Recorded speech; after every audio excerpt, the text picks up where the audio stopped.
Bonjour à toutes et bonjour à tous. Merci d'être présents pour cette table ronde formée massivement au métier de la transition énergétique, les ressources humaines de la transition. Alors c'est un sujet vaste et vertigineux et j'ai 3 chiffres à vous partager pour vous l'illustrer. Selon un rapport publié en 2017 par l'entreprise Dell et l'Institut du Futur, qui est un think tank californien, en 2017, cette année-là, encore 85% des métiers de 2030 n'existaient pas. Plus récemment, le secrétariat général à la planification écologique estimait, lui, que la transition écologique pourrait créer 150 000 emplois d'ici à 2030, 250 000 destructions et 400 000 créations d'emplois. Et en 2020, la Fédération des organisations professionnelles de la filière électrique parlait d'un potentiel de 200 000 emplois à créer d'ici 2030, rien que dans l'électrique. Alors comment organiser la formation des bataillons nécessaires pour les métiers à pourvoir? Quels sont ces métiers au juste? Au-delà des nouveaux métiers verts, quid du verdissement des autres métiers? Comment maintenir l'employabilité des actifs dont les emplois sont voués à disparaître? Quels acteurs, publics comme privés, pour quelles responsabilités? Qui peut et doit faire quoi? La formation au métier de la transition, c'est un sujet immense et qui comporte plein de tiroirs. Et je suis ravi d'avoir à mes côtés 3 intervenants pour justement essayer de démêler tout ça et d'y voir plus clair. Émilie Bourrel, on commence par vous. Vous êtes secrétaire générale d'IFG, Executive Éducation, un institut spécialisé dans les transitions managériales, et vous faites partie du groupe Omnes Éducation. Madame Bourrel, est-ce que vous pouvez nous resituer les acteurs, les métiers, l'écosystème dont on parle ici pour la transition énergétique? Et quel est le degré de synergie actuel entre ces acteurs et quel est celui que nous devrions atteindre? Merci Antoine. Bonjour à toutes et à tous. Merci à vous deux messieurs pour cet échange ce jour et que je nous souhaite très enrichissant de tous nos regards. Et je porte notre voix car nous attendons aussi cet échange avec vous également. Donc voilà, je tenais à le redire. Donc oui, en effet, je suis secrétaire générale de l'IFG Executive Education, qui est un organisme de formation dédié aux décideurs et justement aux transitions managériales. L'IFG, en effet, est un institut qui a été créé en 1956 sous l'impulsion des pouvoirs publics français dans le cadre du plan Marshall. Et depuis, Georges Pompidou a justement aussi aidé l'IFG à ouvrir son institut de haute finance. Et donc voilà, nous accompagnons en tout cas les décideurs dans leur montée en compétences managériales, dans des moments justement aussi de transition et de réflexion justement sur notamment leur business model. Le groupe Omnes Éducation est leader donc dans la formation justement en Europe et nous avons en effet un grand réseau d'alumni notamment, d'apprenants. C'est en effet 40 000 apprenants chaque année. Oui. Et pour répondre, alors je ne sais pas si c'est... Voilà. Donc pour justement répondre à vos questions, Antoine, en effet, le monde de la formation est assez hybride, multiple, et je vous propose de vous en parler alors de manière assez vulgaire et grossière, parce qu'en effet, finalement, je pense que personne ne saurait et ne pourrait prétendre connaître les moindres recoins de ce qu'est la formation. En tout cas, la formation en France représente 30 milliards d'euros à l'heure actuelle. C'est un secteur, bien sûr, en grande croissance. Donc, quand on parle de formation, on parle de la formation des jeunes, mais également de la formation tout au long de la vie, que nous connaissons justement à l'IFG. Et cette formation, elle est régie finalement par 2 organes. Donc, je vous parle de la formation en France. Je parlerai aussi de cette big picture en Europe, qui est notre continent. Mais finalement, elle est régie par 2 grands ministères que sont le ministère de l'Enseignement et de la Recherche et le ministère du Travail. Le ministère de l'Enseignement et de la Recherche, vous l'aurez compris, va guider en effet le secteur public ou privé sur l'enseignement auprès des jeunes qui suivent leur carrière et leurs études. Le ministère du Travail, lui, aura un scope dédié à la formation tout au long de la vie et un petit peu aussi également pour les apprenants. Et France Compétences est vraiment l'organe qui régule en effet le cadre justement de la formation, du moins en France.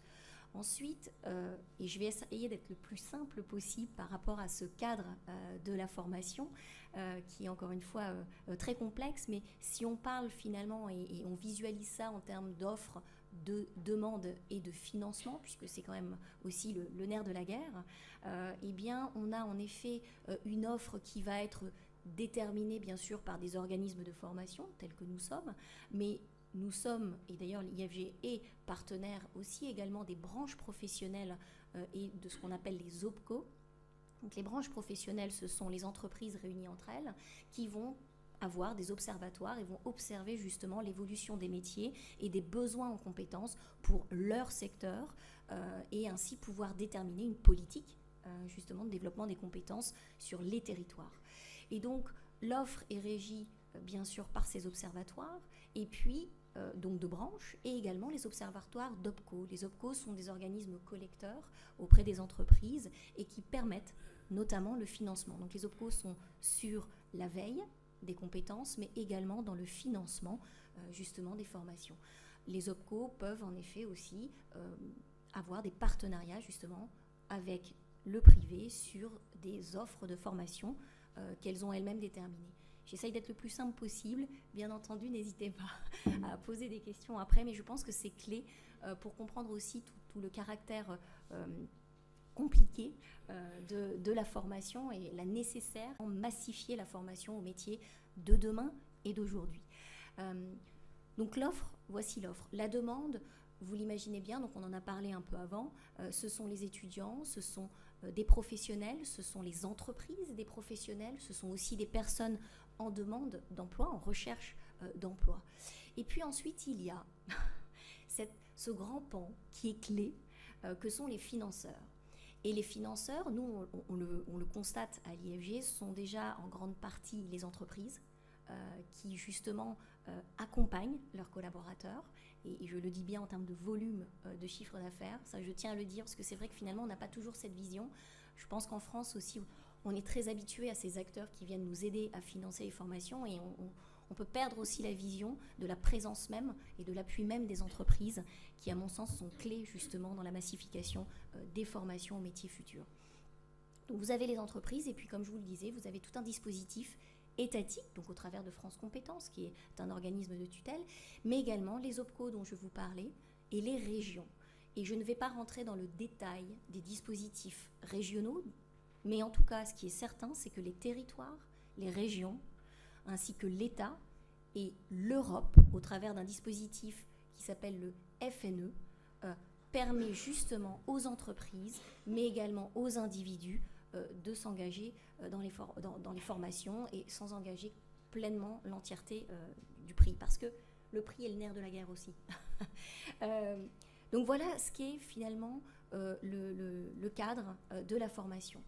Et si on devait se poser la question de comment massifier, on se doute bien que si je veux engager une formation, si je veux moi-même me remettre en question, je vais bien sûr me renseigner sur l'offre existante, mais je vais surtout aussi me poser la question dans un second temps, comment financer ma formation. Et en effet, dans le secteur privé, mais également public, sont nés finalement ces profils de personnes qui viennent vous accompagner pour faire cette ingénierie financière. Mais je trouve cela vraiment dommage. Donc, vous voyez, si on devait imaginer une première solution et quelque chose qui serait justement, alors bien sûr, du moyen-long terme, ce serait déjà de simplifier les dispositifs de financement, les rendre plus intelligibles, dans un travail justement public-privé, parce que il y a nécessairement une réflexion à mener. Je sais que ces acteurs les mènent en ce moment. Il y a bien des mains tendues, il y a bien des échanges entre ces deux acteurs, mais on se doute bien que c'est aussi sur du long terme que ça s'envisage. Ensuite, il y a également l'alternance, et je pense que Eric pourra justement nous en parler. Alors l'alternance revêt plusieurs dispositifs, en effet, pour former donc les jeunes et moins jeunes.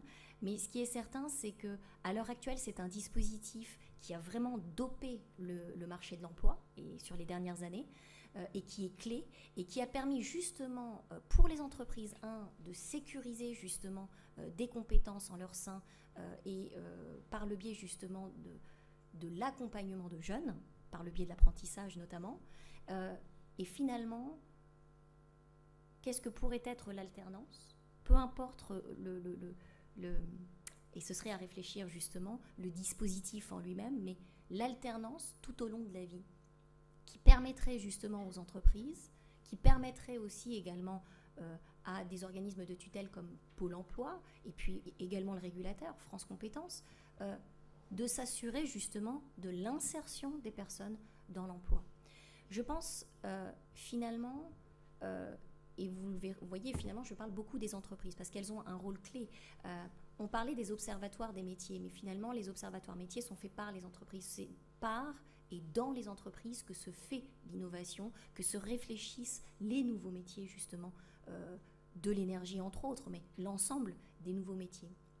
Et ce qui est assez intéressant, d'ailleurs, c'est ce que nous dit l'ONICEP, qui nous dit que finalement, on identifie déjà dans les énergies, justement, renouvelables, 60 métiers en tension, mais que ce ne sont pas nécessairement des métiers qui seront voués à... qui sont de nouveaux métiers, ce sont plutôt des métiers qui sont voués à évoluer justement du fait des nouvelles énergies. Et je pense que nous aurions tort justement de craindre ce futur par la non-identification par exemple des prochains emplois concernés. Parce que finalement ce sera une co-construction tout au long de la vie des entreprises et de la société. Donc une première solution, ce serait en effet de simplifier l'accès au financement et en tout cas son intelligibilité. Ensuite, imaginer aussi une alternance tout au long de la vie qui permettrait finalement tout simplement à des personnes de ne pas avoir à faire le choix entre un salaire ou une formation. Et puis, ensuite, un point sur lequel on peut agir d'emblée et dans lequel il y a d'ores et déjà plein d'actions, ce sont les universités d'entreprise, puisque les universités d'entreprise n'ont en effet pas attendu la réflexion sur justement les métiers de demain pour activer le levier RH en leur sein. Et je pense que la fonction RH va avoir vraiment un rôle clé dans les années qui viennent pour justement embarquer la transformation des métiers en leur sein, mais dans, et je l'espère, un esprit de partenariat avec ses concurrents. Et donc il y a les universités d'entreprise en effet pour de grandes entreprises qui peuvent dédier des personnes, puisqu'une université d'entreprise finalement c'est quoi? C'est dédier un espace dans l'entreprise pour la formation, potentiellement la recherche également sur les métiers qui concernent l'entreprise en elle-même. Et puis pour des compagnies de plus petite taille, nous avons finalement une pratique qui est connue et qui a été développée dans les années 90, qui est l'entreprise apprenante. Disons que dans les années 90, nous avons mis des mots sur ce que pouvait être une entreprise apprenante. Je pense que c'est une pratique qui a dû se faire depuis bien longtemps maintenant. L'entreprise apprenante, c'est réussir à mettre l'apprentissage au cœur des pratiques de l'entreprise et de chacun des postes pour permettre une évolution constante justement des compétences, mais également des processus associés au métier qui évoluent. J'ai pris beaucoup la parole, je me rends compte, Antoine, tout va bien. Bon, mais en tout cas, voilà pour ce qui est des solutions que je propose pour un avenir proche. Et je vais juste parler de deux exemples qui, bien sûr, font de fierté, font aussi notre réflexion à l'IFG. Et nous avons eu la chance justement, et nous l'avons toujours d'ailleurs, puisque nous continuons à accompagner cet acteur, qui est un grand acteur qui est installé donc, en Europe et pas que, dans le secteur des maisons médicalisées. Et nous avons justement accompagné cet acteur, alors en effet on est dans un autre secteur, mais qui avait besoin justement de faire monter en compétence ses collaborateurs pour acquérir les compétences d'un poste qui maintenant change. Et nous l'avons fait en effet à travers un parcours dédié, mais qui justement mettait au cœur de l'action l'apprentissage tout au long de ma journée de travail. Voilà, donc c'était vraiment une alternance entre l'opérationnel de tous les jours et également l'apprentissage, peut-être même un peu plus académique. Et finalement, ce qui en ressort, puisque il y a une université d'entreprise dédiée derrière, c'est maintenant une offre qui va justement se faire de concert avec nous, mais qui sera proposée également dans le cadre de la branche professionnelle elle-même. Donc, Vous voyez finalement comme quoi les recherches des entreprises elles-mêmes pourront venir aussi inonder l'ensemble du secteur. À travers les maintes, d'ailleurs, présentations et échanges qu'il y a pu avoir lors de ce sommet, j'ai pu entendre nombre d'acteurs justement des énergies renouvelables parler et dire que finalement, en effet, la loi APER a permis et a donné lieu justement à des partenariats de compétences. Et finalement, les entreprises elles-mêmes du secteur n'ont pas attendu les organismes de formation pour pouvoir justement former elles-mêmes leurs propres employés à ces nouvelles technologies et ces nouveaux métiers. Donc finalement, c'est quelque chose qui est déjà en marche, qui se tient, et la clé est vraiment l'entreprise.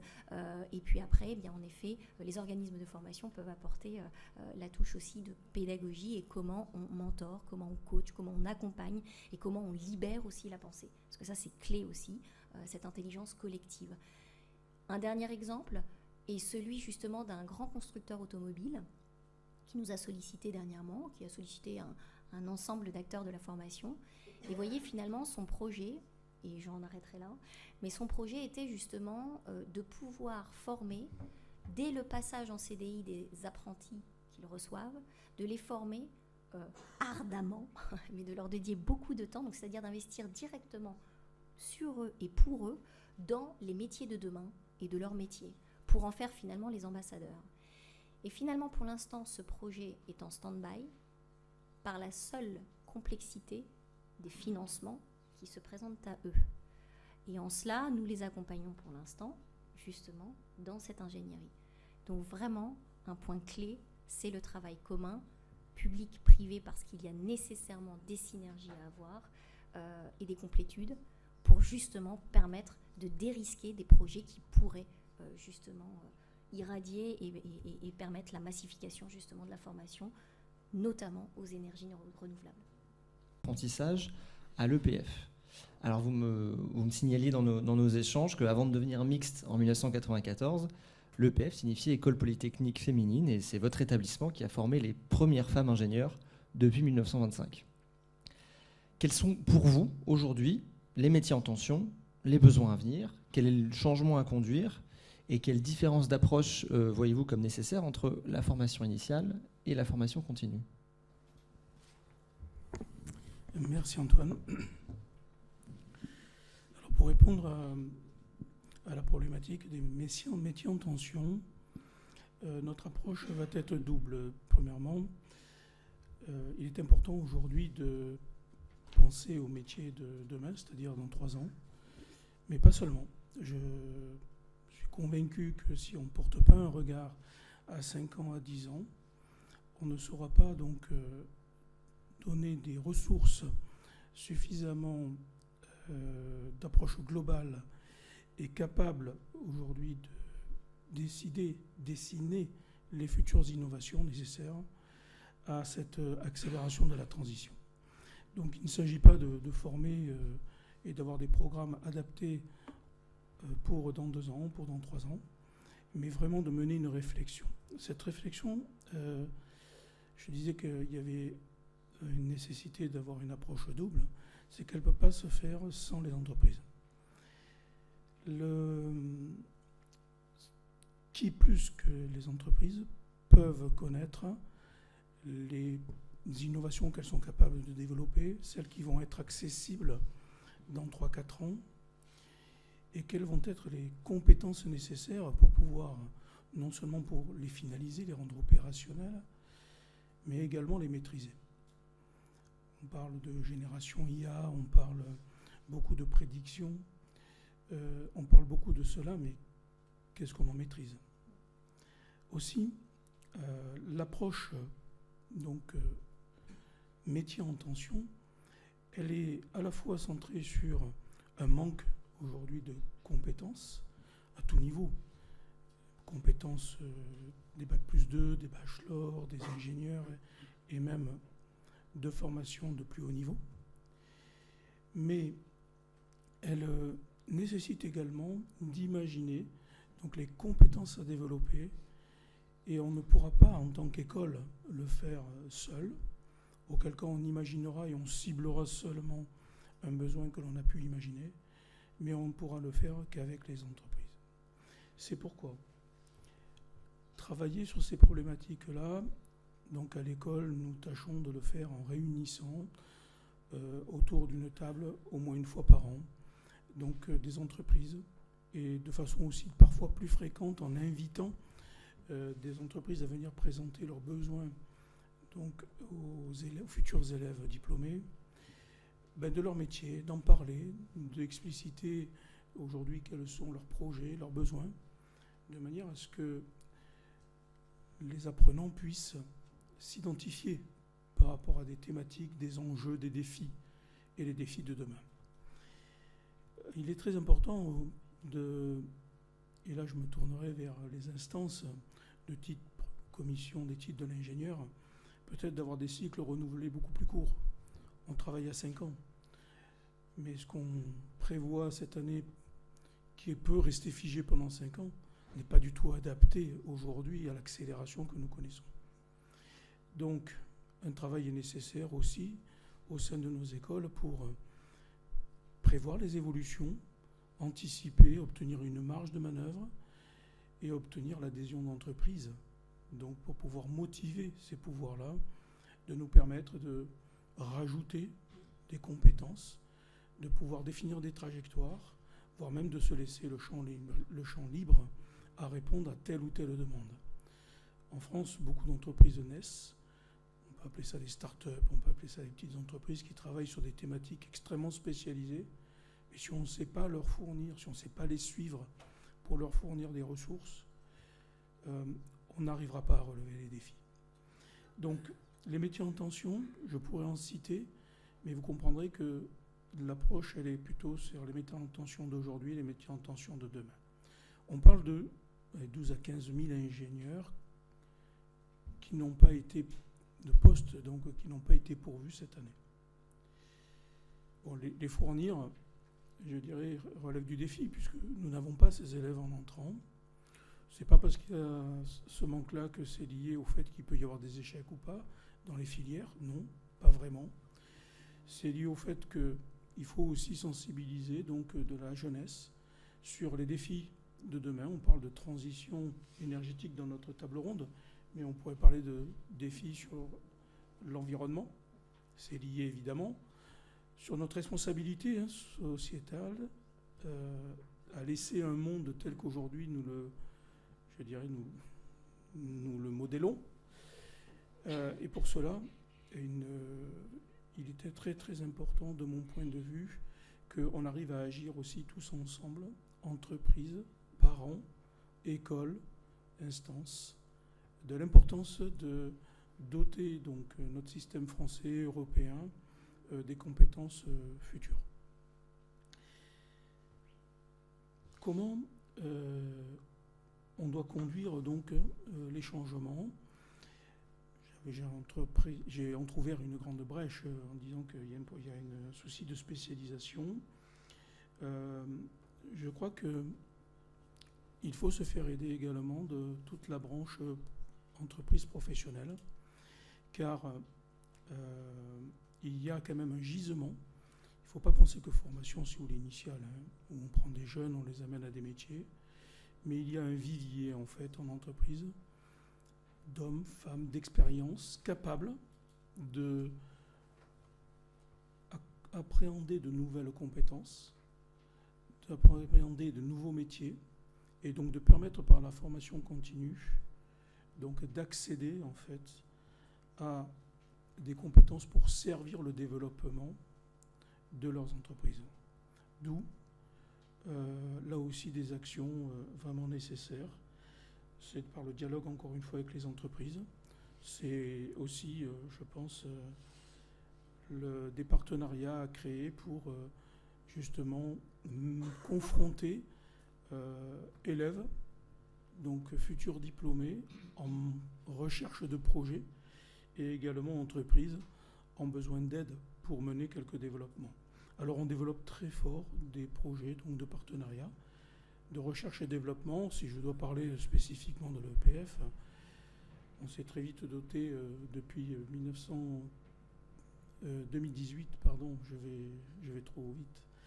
Depuis 2018, donc de laboratoires qu'on a appelé Energy Lab. C'est un laboratoire qui, à l'époque, a intégré des solutions qu'on trouve tout juste maintenant sur le marché. C'est-à-dire qu'on a fait travailler très en amont, 4, 5 ans, 6 ans en amont, les élèves sur des systèmes qui sont aujourd'hui posés donc, dans des entreprises et chez des particuliers. On travaille aussi sur des problématiques que pour obtenir une efficacité, il faut manager.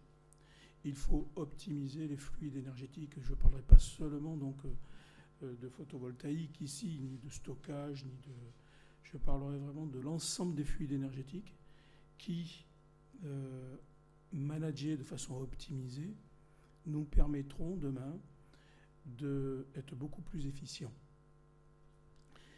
Les élèves ont ce terrain de jeu, les élèves ont également des travaux et de recherche et de développement menés avec des entreprises dans le cadre de leur projet de 4e, 5e année, projet d'innovation dont il y a obligation de résultat, car les clients sont identifiés, ce sont des partenaires. Nous complétons cela aussi, bien sûr, par une pénétration à travers les stages, mais pas seulement, par la mise à disposition d'élèves en formation alternante.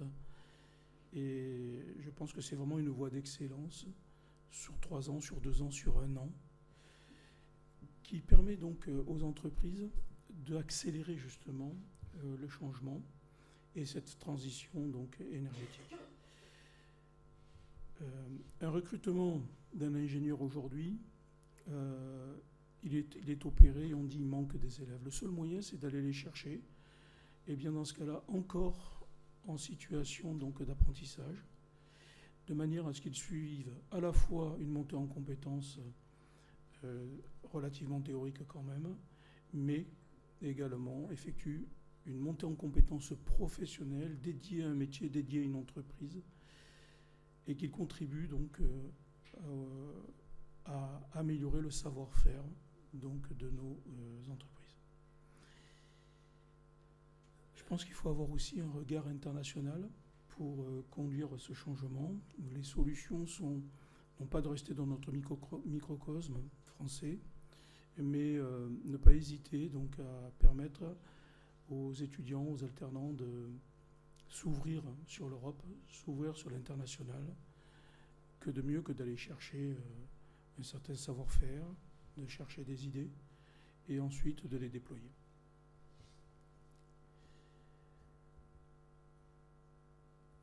Comment on peut s'y prendre pour former donc des élèves ingénieurs? Former des techniciens, former des bachelors et former même des bac plus 5, voire bac plus 6 et bac plus 7. Je pense qu'il ne faut pas négliger toutes les filières. Des élèves sont faits pour rentrer rapidement en vie professionnelle. Peut-être que plus tard, ils feront évoluer leur parcours. Je crois que les choses aujourd'hui ne sont plus figées. Il faut que des professionnels puissent reprendre également la voie des études, donc en formation continue, en alternance, et on en a de plus en plus, pour qu'ils puissent trouver une nouvelle dynamique dans leur entreprise, et puis même qu'on se serve de leur expérience et de leur métier. Je pense qu'il faut aussi que nous adoptions donc des pédagogies nouvelles, innovantes. À l'école, nous avons une cellule dédiée qu'on appelle donc l'IPN, c'est l'innovation pédagogique et nouvelle, et que l'on partage avec les entreprises. Nous avons plusieurs entreprises partenaires qui, et je rejoins Émilie, qui ont leur académie, ont leur de formation, leur école même de formation, et avec lesquelles nous partageons, ce qui nous permet d'adapter, nous, nos processus et nos méthodes, mais ce qui permet aussi de les porter au sein des entreprises, de manière à pouvoir se nourrir de cet échange et de ces expériences-là. Donc une remise en question sans cesse sur la pédagogie.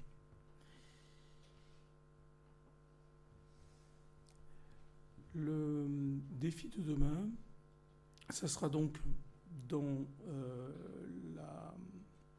une approche, je dirais, dédiée de la formation quasiment spécialisée, spécifique. On est capable de former dans un tronc commun de compétences, mais il faut savoir répondre à tous les métiers spécifiques. Comment on fait cela? On fait cela par certes, alors on est une école polytechnique généraliste, donc on va parler d'un socle de compétences. En fait, on apprend à apprendre. Et c'est par des choix de projets. Donc on a un enseignement très dédié projet, études de cas, et on retrouve ça dans des formations très très spécifiques, un post-diplôme également, où selon leur affinité, selon leur sensibilité, donc les élèves vont choisir des thématiques et les pousser au bout. C'est comme cela qu'on intéresse aussi, donc, et on lie relations avec des entreprises pour justement aller défricher, j'emploie ce mot volontairement, travailler en amont sur des thématiques qui seront demain en fait les développements professionnels et des entreprises. Enfin, je voudrais terminer par deux choses. La première, c'est que nous, donc école, nos enseignants, parents, on doit travailler avec les jeunes et sensibiliser les jeunes à conduire les changements de demain. Alors, ce ne sont pas des changements qui sont forcément liés à des compétences, des soft skills, comme on appelle cela aussi, mais plus par un comportement, des convictions. Je pense qu'il faut remettre du bon sens dans l'action. Je pense aussi qu'il faut agir avec réalisme sur ce que c'est que l'énergie. Elle n'est pas gratuite, elle ne tombe pas comme ça du ciel. C'est une énergie qui coûte, même si on parle d'énergie gratuite du soleil, ce n'est pas vrai. Elle a un coût. On a un grand défi face à ces énergies intermittentes qu'on développe, sur la disponibilité de l'énergie à tout temps, à tout instant. On a un défi aussi à apporter cette énergie à tous ceux qui n'en ont pas, et il y en a beaucoup. Sinon, on créera des problèmes de déplacement, on créera des problèmes de distanciation entre ceux qui ont accès à tout et ceux qui ont accès à pas grand-chose, voire rien. Donc nos élèves doivent travailler, on doit les sensibiliser à cela. On essaye de le faire à notre petite échelle, des associations. On a des programmes tous dans les écoles, bien sûr, axés sur le développement durable, l'environnement, la responsabilité sociétale. Et bien on les intègre dans ces groupes de travail. Ce n'est pas une réflexion d'adultes, c'est une réflexion de jeunes et moins jeunes. Et tous ensemble, on pourra peut-être changer ainsi, je dirais, nos approches. Et puis, je termine par un dernier point. Donc, comme je disais, nous avons lié une chaire. C'est un partenariat renforcé et on est pleinement dans la thématique, dont l'objectif est d'accélérer la transition énergétique par, 1, l'innovation, et 2, la formation. Je crois qu'il faut que beaucoup de thèmes comme ceci se multiplient, de manière à ce que beaucoup d'idées se développent, des actions se mènent, et que voilà, très rapidement, on puisse dire on a accéléré. Merci. Je reviendrai sur d'autres. Merci Éric Pastor. Alors, Mickaël Lemarchand, jusqu'à il y a 15 jours, vous étiez membre du COMEX du groupe SNCF, en charge de la RSE et du projet d'entreprise. Vous avez lancé SNCF Renouvelable avec l'intention de faire de SNCF un producteur d'énergie renouvelable. Aujourd'hui, vous créez une entreprise de développement des compétences nécessaires à la réussite de cette transition. Alors justement, pour vous, quel est l'éventail des compétences nécessaires pour mener à bien la transition énergétique ? Merci Antoine. Bonjour à toutes et tous. Effectivement, je vais m'appuyer sur mon expérience d'entreprise et de création d'entreprise au sein du groupe SNCF dans une direction RSE pour faire aussi le contrepoint de ce que vous avez pu dire, Émilie et Eric, sur la partie formation initiale au sens de l'enseignement. Alors je ne sais pas si vous avez ça en tête, effectivement, mais l'année dernière, l'été 2023, début d'été 2023, le groupe SNCF a annoncé la création d'une filiale qui s'appelle SNCF Renouvelable et qui vise à produire de l'énergie électrique, de l'énergie renouvelable sous forme photovoltaïque, grâce à l'ensemble de son actif. C'est-à-dire, SNCF est un grand propriétaire de foncier, et le foncier est la ressource rare, une des ressources rares en tout cas, pour pouvoir installer des panneaux photovoltaïques, que ce soit sur du sol ou sur des toitures. Et donc partant du constat stratégique que nous avions, SNCF, beaucoup de foncier et que nous étions par ailleurs un gros consommateur industriel d'électricité, puisqu'on doit être sans doute le plus grand ou le deuxième plus grand consommateur d'électricité en France après EDF lui-même, eh bien nous avions à la fois d'un côté un rôle un potentiel de producteur et puis nous étions déjà consommateurs. Et la petite histoire a commencé en avril 2022, donc un peu plus d'un an avant l'annonce officielle avec le président et 2 ministres à l'époque, qui ont changé depuis d'ailleurs, mais 2 ministres à l'époque de cette création. Ça avait commencé en avril 2022 où le président de la SNCF me dit je pense qu'il faut qu'on regarde si on ne peut pas devenir producteur d'énergie renouvelable et remonter la chaîne de valeur, parce qu'on a du foncier, mais aujourd'hui on le loue à vil prix et puis d'autres font leur business et nous on achète cher l'électricité. Donc en fait, est-ce qu'on ne peut pas devenir producteur? Et regarde ça de façon très confidentielle, me dit-il. Et moi, je ne suis absolument pas un spécialiste de l'énergie. Et donc c'est pour ça que j'en viens à parler de compétences. C'est-à-dire en fait, là, il y avait une question de transition énergétique pour un grand groupe comme le groupe SNCF. J'étais en charge de la RSE, du projet d'entreprise stratégique, et en même temps, je dois monter cette entreprise-là, en tout cas regarder s'il y avait une opportunité. Donc les compétences, pour moi, c'est la clé de tout. Donc, et j'ai vu au fil de cette aventure, qui en fait est allée à très vite, puisqu'on a annoncé ça un an plus tard, on a pris la décision de créer cette filiale, parce qu'on avait travaillé. Ça a activé 3 grandes familles, pour moi, de compétences. La première, c'est les compétences techniques. Pour faire une transition énergétique, parce que c'est le thème aujourd'hui, transition énergétique, il y a besoin de compétences techniques. Et la technicité peut être de plus en plus fine en fonction de ce qu'on regarde, mais il y a l'énergie, et puis il y a l'électricité, et puis dans l'électricité, il y a les courants forts et les courants faibles.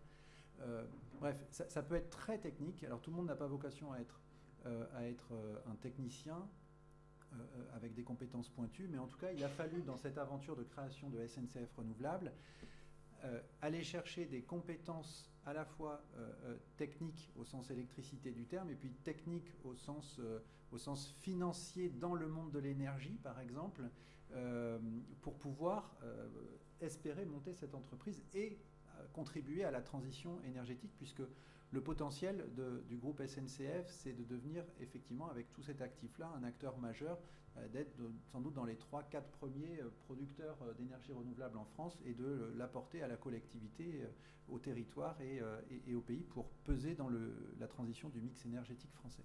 Donc là, c'était des compétences techniques à la fois d'installation de panneaux, mais aussi de comment on peut installer des panneaux pour qu'ils soient avec le meilleur rendement. Après, il y a des compétences techniques sur l'équilibre offre-demande. Vous savez que l'électricité, alors on peut la stocker, mais aujourd'hui, il y a des pertes. Donc l'idéal, c'est de réussir à équilibrer l'offre et la demande à chaque instant T. Ça aussi, ça mobilise des compétences particulières. Heureusement, j'avais dans mon équipe quelqu'un qui s'appelle Emmanuel Emerose, qui est devenu directeur général de cette filiale, et c'est avec lui que j'ai monté cette filiale il y a maintenant 1 an. Donc ça, c'est les compétences techniques, on en a besoin. Ensuite, il y a les compétences que j'appelle les compétences d'écosystème. C'est-à-dire qu'en fait, quand on commence à vouloir faire de la transition, que ce soit énergétique ou transition tout court, on voit bien qu'on a besoin de faire dialoguer des acteurs qui sont de nature différente, qui sont de taille différente, qui sont de culture différente. Alors ça paraît évident, mais le président Obama, je ne sais pas si vous l'avez entendu, il était avant-hier, quand il a fait la conférence d'introduction, d'inauguration du sommet, il a parlé du facteur humain. Il a dit en fait ça coince ou ça réussit à un moment donné parce que nous sommes des humains. Et donc la question de l'écosystème et de faire des compétences de passeurs entre des mondes, de passeurs entre des disciplines, de passeurs entre des structures. Il faut travailler avec le monde de l'éducation, mais on travaille aussi avec le monde de la recherche. Je vais prendre un exemple très concret, toujours pour SNCF Renouvelable. La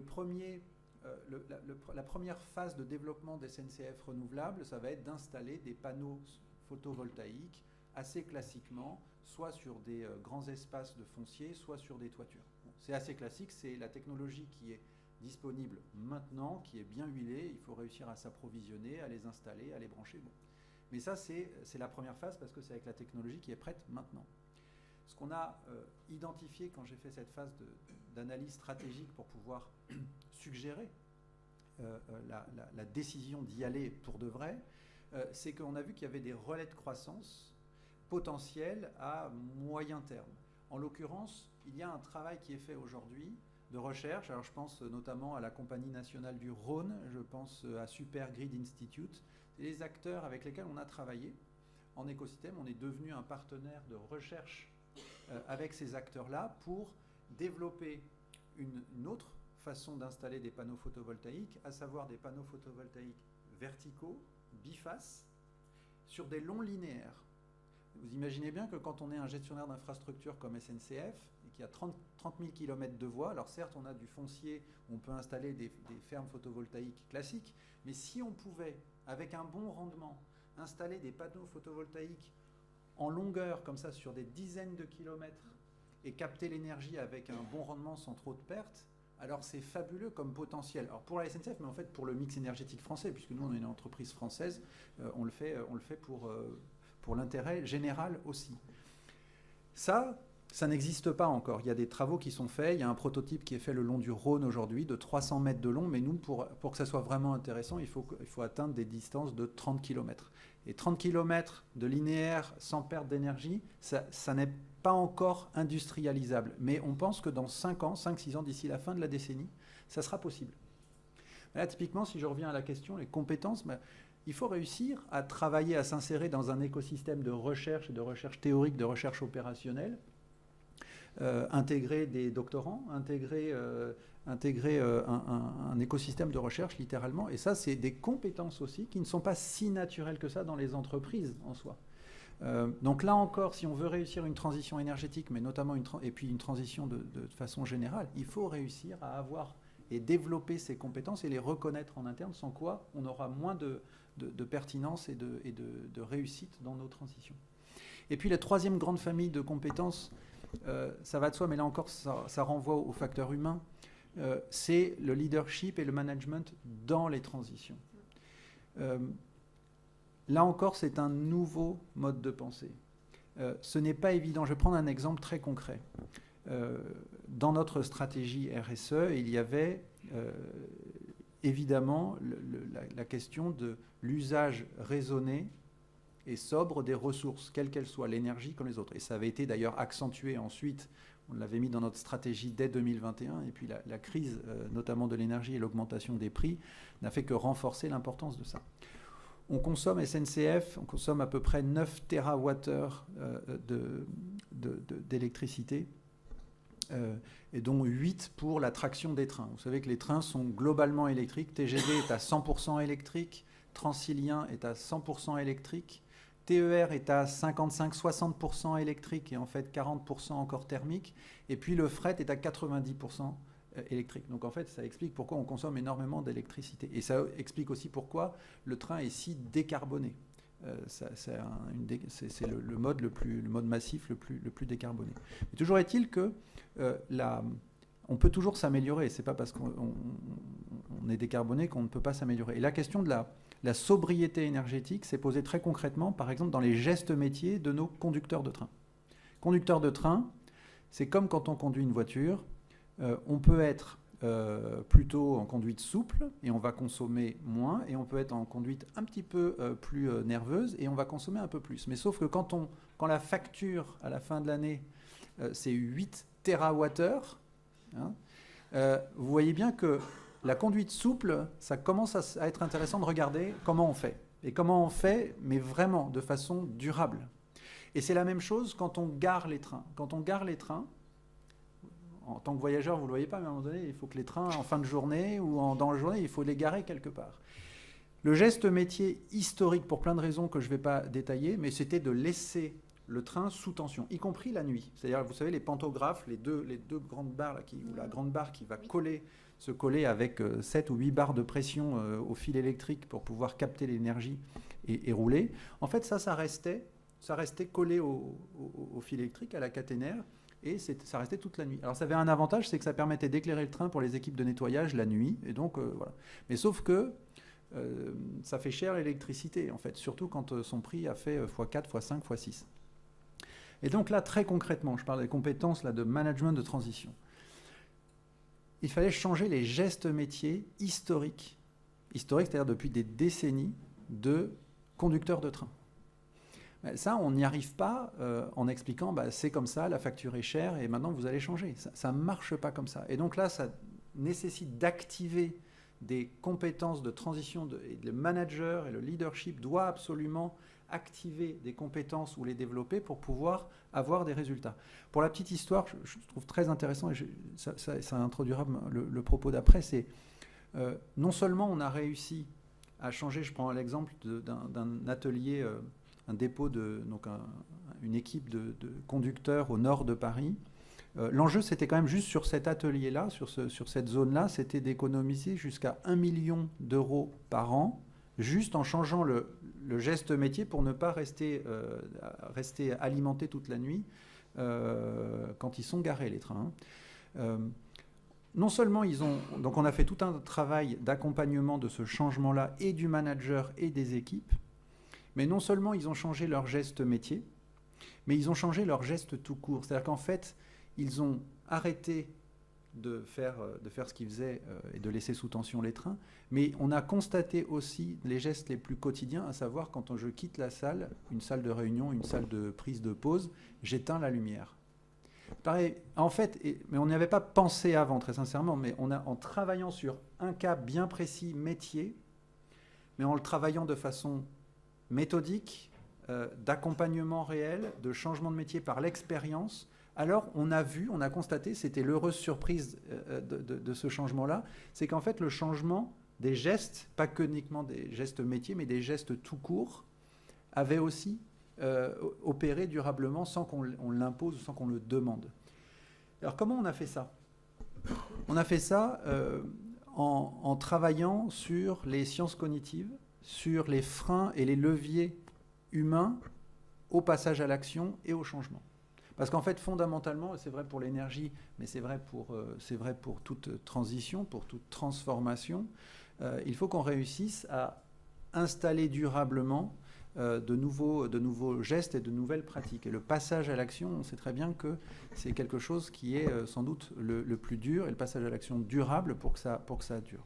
Et quand je suis arrivé à la tête de la direction RSE du groupe SNCF, j'avais à l'époque la direction du projet d'entreprise, donc qui touchait l'ensemble de l'entreprise pour le mettre en mouvement sur une nouvelle stratégie. Et on a joint les deux pour pouvoir mettre la RSE au cœur de la stratégie précisément. Et quand je suis arrivé en 2020 à la tête de cette direction fusionnée, ma conviction était que je ne réussirais ma mission de transformation du groupe SNCF par la RSE et pour la RSE que si on changeait nos façons de faire. Et c'est là que j'ai co-créé au sein de cette direction RSE un lab qui s'appelle Lab SNCF Impact, dont certains membres sont là aujourd'hui, pour travailler de façon méthodique sur les freins et les leviers du passage à l'action. Sans quoi, on n'y arrive pas. Sans quoi et là, je réponds à la question de massivement, en fait, former massivement au métier de la transformation et de la transition. Comment on a fait ? On a travaillé, d'abord, on a développé des produits avec ce lab qui s'appuie sur, donc tu évoquais les soft skills, c'est les compétences qui permettent, justement, les compétences écosystémiques, les compétences de sentiment de compétence aussi. On a réussi une transformation. Transformation, ça fait peur, hein. On passe d'un état connu à un état inconnu, on n'est pas sûr d'y aller, le chemin est semé d'embûches. Très sincèrement, rationnellement, l'être humain n'a pas envie, à part certains qui aiment ça, l'aventure, mais ce n'est pas le propre de tout le monde, et il faut le respecter. On ne saute pas de joie en se disant « chouette l'inconnu », et en plus, tout ce qui faisait mes repères et ma force et ma compétence reconnue, je vais me mettre en risque. Ah ben non, on n'a pas envie de ça en soi. Donc si on ne travaille pas sur le sentiment de compétence, il y a peu de chances qu'on se mette en mouvement. Et puis après, une fois qu'on se sent compétent, il y a la question de « je me sens compétent, j'ai compris le problème, mais est-ce que je vais pour autant passer à l'action » Pas forcément non plus. Et donc, ce lab SNCF Impact, on travaille sur les différentes phases du chemin de transition pour passer durablement à l'action. Et donc là, on travaille avec... Alors, ça c'est vraiment la réponse à la question. On travaille à des outils de formation. Ça peut s'appuyer sur des principes de fresques que l'on connaît bien, et des fresques qui passent à l'action, parce qu'en fait, on réussit à former massivement par l'expérience. Si on réussit par l'expérience, pas uniquement de façon théorique, de façon concrète, là, comment je fais pour changer mon geste métier, baisser le pantographe la nuit. Bon. Et ben, si on le fait par l'expérience et l'expérience en équipe, alors l'équipe peut être très grande, hein, ça peut être des petites équipes comme des grandes équipes, alors on ancre des pratiques durablement. Donc nous, on a, avec le lab, et on continue, et ça fait partie de mon aventure entrepreneuriale d'aujourd'hui, on continue à produire des outils très concrets de formation, de sensibilisation en équipe plus ou moins large. On va jusqu'à 200 personnes formées d'un seul coup pour ancrer ces compétences de transition. Et pourquoi ? Parce qu'en fait, l'objectif, c'est d'atteindre ce qu'on appelle un point de bascule, c'est-à-dire en fait une norme sociale. Si la norme sociale dans le groupe auquel j'appartiens est en train de basculer, alors on va ancrer durablement les nouvelles pratiques. Si on est le zèbre du groupe, alors ça va être difficile de tenir dans la durée et de pratiquer de nouvelles attitudes managériales ou de gestes métiers. Voilà. Et ça, c'est propre, je m'arrête là, c'est vraiment propre à la transition et à la transformation en général, et pas uniquement à l'énergie. Et c'est comme ça qu'on réussira à amener tout le monde à se lancer dans la transition et à être à l'aise avec cela, parce que sinon, on a du mal à tenir dans la durée. Merci Mickaël, merci à tous les trois. Il nous reste quelques minutes pour des questions. Je sais que vous aviez très envie d'échanger avec les personnes dans la salle. Allez-y, troisième rang. Bonjour, je suis étudiante au Mines de Paris. Donc toutes les questions de pédagogie, de formation avec les entreprises, tout ça, j'en ai déjà entendu parler. Et j'ai trouvé que les deux premières interventions n'étaient pas hyper concrètes sur ces aspects-là. Oui, évidemment, tous les organismes de formation essaient de s'adapter aux transitions, aux changements, etc. Mais est-ce que vous pourriez chacun donner un exemple concret de mesure que vous avez mis en place et quel a été l'impact observé de ces mesures? Alors, oui. Les mesures, on les met continuellement à travers justement les formations que nous avons. Donc, je vais parler vraiment d'exemples concrets de ce que nous vivons au quotidien et mon regard se tourne aussi sur la droite justement. Nous sommes experts, nous, de la formation continue. Donc, je vais parler de ça clairement. Un organisme de formation en formation continue ne peut être qu'humble, puisque nous sommes des facilitateurs. Donc en fait, au sein des formations que nous avons, qu'elles soient courtes, qu'elles soient longues, qu'elles durent 12 à 36 mois, qu'elles rassemblent en effet 200 personnes ou 12 personnes ou 6 personnes, ce qui fait la clé de l'adaptation justement au métier et de la veille que nous menons, c'est justement la mise en œuvre de l'intelligence collective, de faire se parler les professionnels. Et finalement, ce que j'entends, donc ça peut paraître en effet pas très concret, mais parce qu'en fait, finalement, à chaque situation, une nouveauté, quelque chose de tout à fait nouveau. Et vous voyez, par exemple, dernièrement, ça a permis la création d'une société. On a une promotion qui, finalement, a elle-même identifié des synergies en termes d'expertise et de compétences, ont ressenti aussi le besoin marché et se sont lancés, justement, dans la création d'une entreprise ensemble, et notamment dans le cadre justement du développement durable. Je ne pourrais pas vous donner les détails du projet, j'avoue, je les ai omis. Mais donc, concrètement, et ce qui fait la clé, ça peut paraître en effet très large et peu concret, mais parce que ce concret-là est fait d'hommes et de femmes et de projets clés à un moment donné, en fait, et qui vont se répandre ensuite au sein des entreprises. Donc, en fait, on parle de saut de puce, mais on parle en effet de ce moment de bascule. Et ce moment de bascule, il est créé par une conviction nourrie ensemble. Et donc les organismes de formation sont finalement juste un déclencheur qui permet justement de décloisonner les visions en rassemblant des métiers différents. Voilà, et c'est ce que crée justement notamment l'inter-entreprise. C'est une des spécificités justement des organismes de formation. Donc concrètement, c'est en faisant se rassembler les personnes et en luttant aussi justement contre les préjugés. Et ça, en tout cas, l'IFG le fait auprès justement des managers et dirigeants, et ça se concrétise à travers des business models renouvelés qui intègrent justement la pensée durable.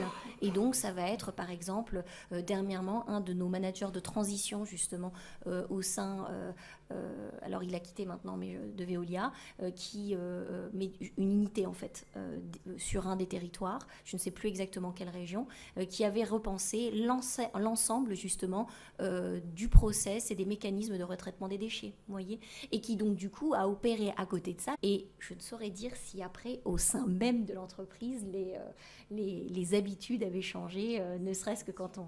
Voilà. Donc, voilà plus globalement. Je vais laisser peut-être la parole à Oui, et j'invite nos intervenants à être le plus synthétiques possible dans leurs réponses. Comme ça, on pourra prendre d'autres questions avant la fin de cette table ronde. Merci. Alors, je vais répondre en 4 points. Ça sera synthétique. Premièrement, nous invitons toute entreprise, par rapport à une spécialisation évidemment, autour de la table pour parler évolution programme. Donc là, c'est très concret. S'il s'agit de décider de maintenir ou pas des modules, on a maintenant plutôt une approche compétences.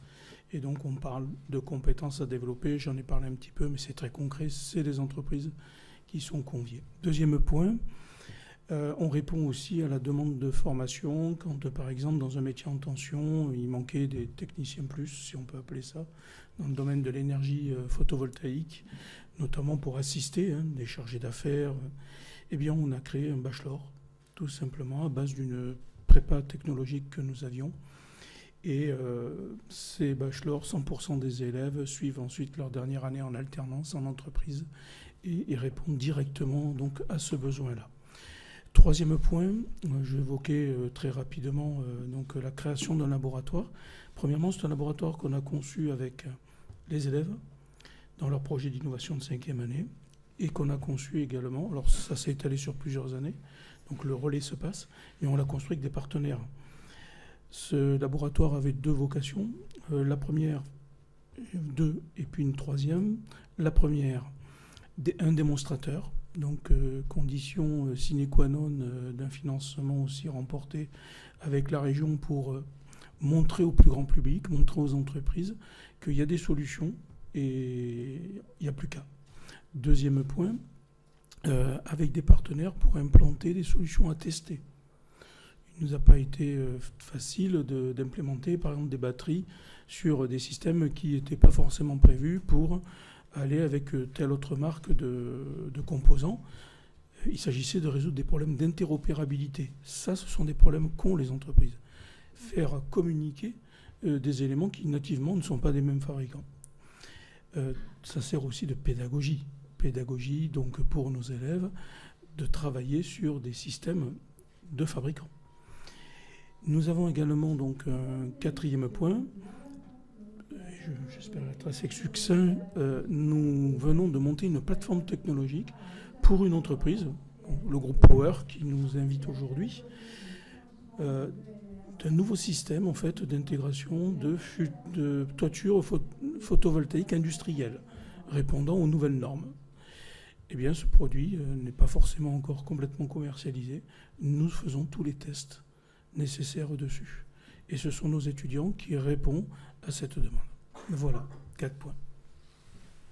Oui, allez-y. Je suis un peu surprise, peut-être je voulais avoir votre point de vue, parce qu'on a parlé vraiment du prisme de l'entreprise, même au niveau de l'innovation, alors que je pense qu'en France, on a la chance d'avoir un tissu universitaire très innovant et notamment très axé sur le transfert des brevets dans l'industrie, etc. Donc voilà, j'ai trouvé qu'il manquait quand même vraiment une partie sur la formation. D'autant plus que si on se base sur une formation en entreprise, on est déjà dans une reproduction de fait des inégalités qu'on constate dans les entreprises. Donc dans notre industrie, c'est 27% de femmes dans l'industrie électricité et gaz, dont plus 60% dans les administrations. Donc on passe aussi à côté d'un potentiel énorme de personnes qui pourraient trouver des solutions. Donc si on se base sur l'entreprise, voilà, pour moi, on évite aussi cette problématique. Et puis enfin, ce serait peut-être là aussi ma dernière remarque, c'est en partant uniquement d'un partenariat avec les entreprises, on oublie aussi qu'une grosse partie du secteur solaire repose sur les électriciens, les installateurs. Et donc eux, ce sont des techniciens souvent auto-entrepreneurs qui ne vont pas passer par une formation, qui vont peut-être continuer de se former par la suite. Mais donc c'est des personnes qui sont sorties du dialogue et pourtant lesquelles on manque énormément pour développer la filière. Je réponds très succinctement. Je vous rejoins totalement. Donc, on a à cœur de maintenir un niveau supérieur à 35% d'ingénieurs féminines. Si on pouvait en avoir plus de 35%. On est au-dessus de la moyenne nationale. Et si on pouvait en avoir plus, on le ferait. On communiquait très largement pour cela. Le lien avec... vous avez raison, là, il n'y avait pas de représentants donc, d'université.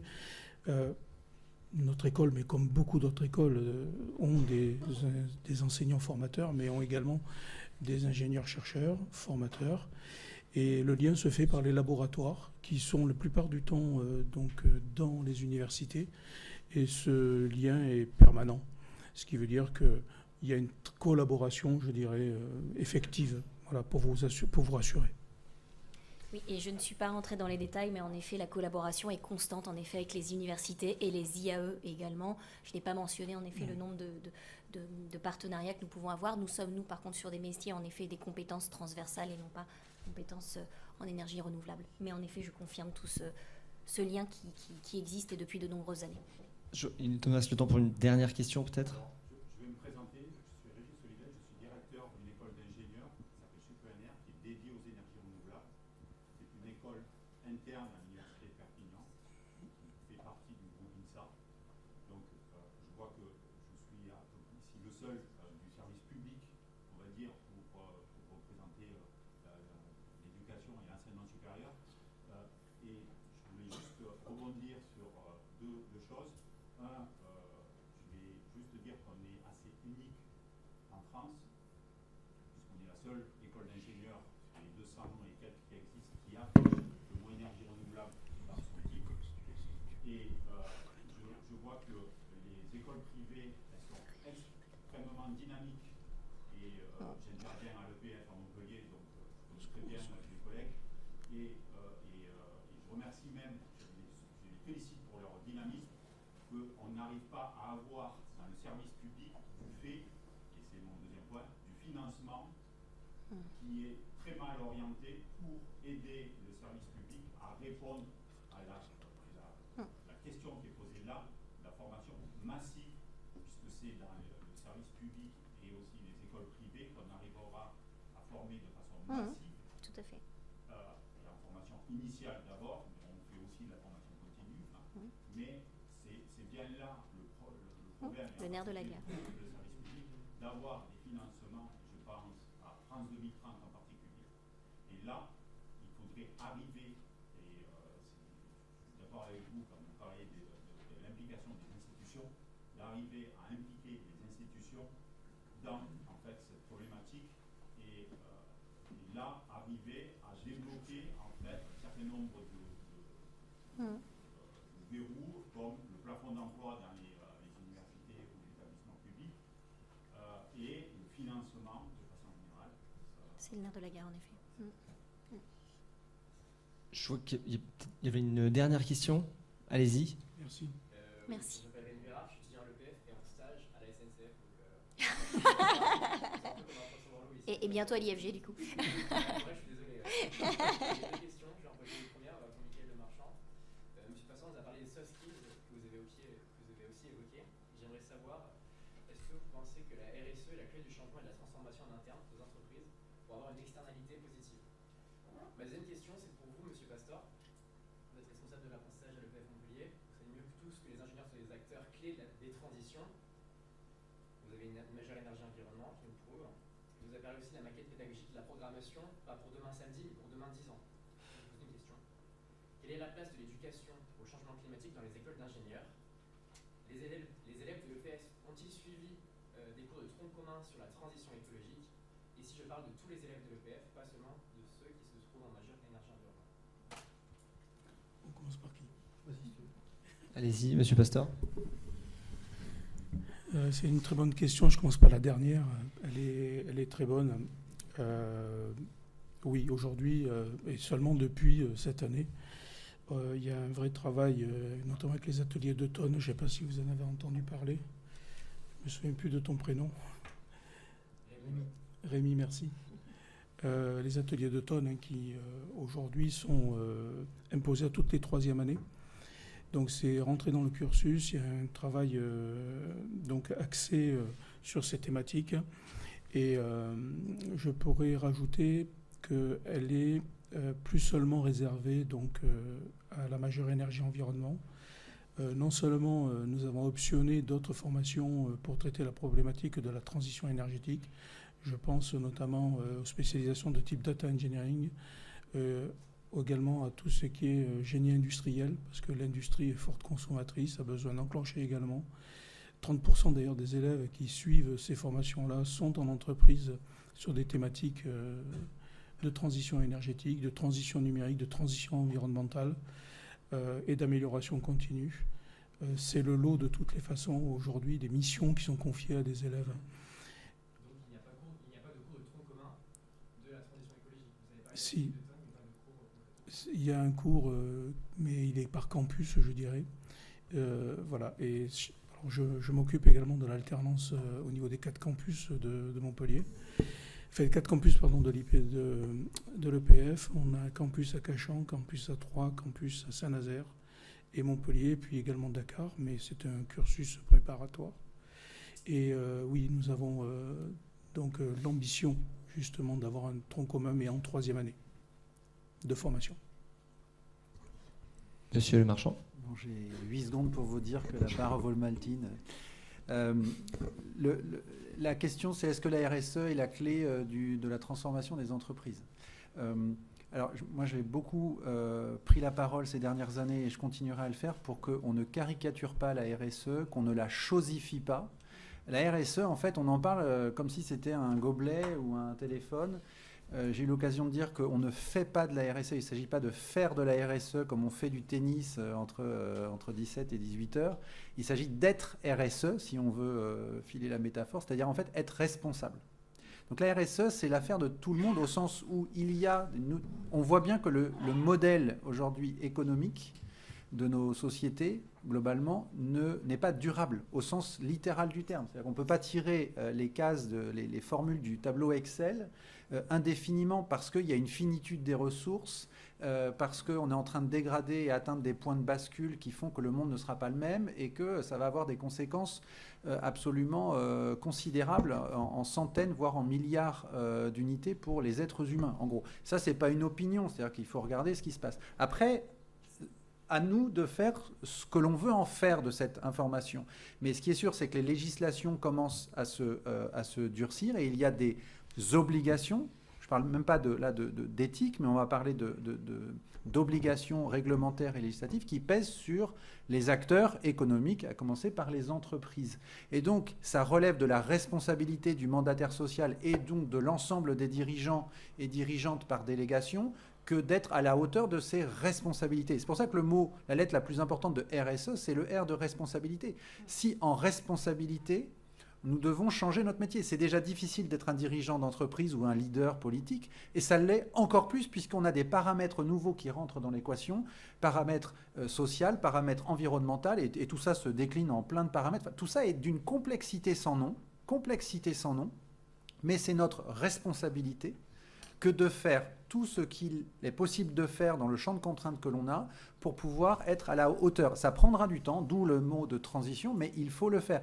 Tous ceux qui veulent nier le problème, le minimiser parce qu'ils ne savent pas comment s'y prendre, ou qui sont cyniques, alors ils ne sont pas responsables. Mais dire ça ne veut pas dire que c'est facile.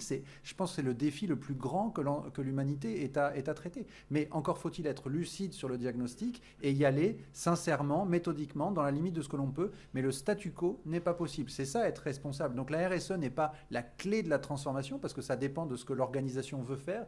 Mais ce qui est sûr, c'est que compte tenu de ce diagnostic-là, il serait responsable de s'y mettre et de s'y mettre en écosystème parce qu'encore une fois, il n'y aura pas de vainqueur solitaire. Personne n'a la clé tout seul. Et on va conclure là-dessus. Merci beaucoup. Je vous propose d'applaudir nos intervenants.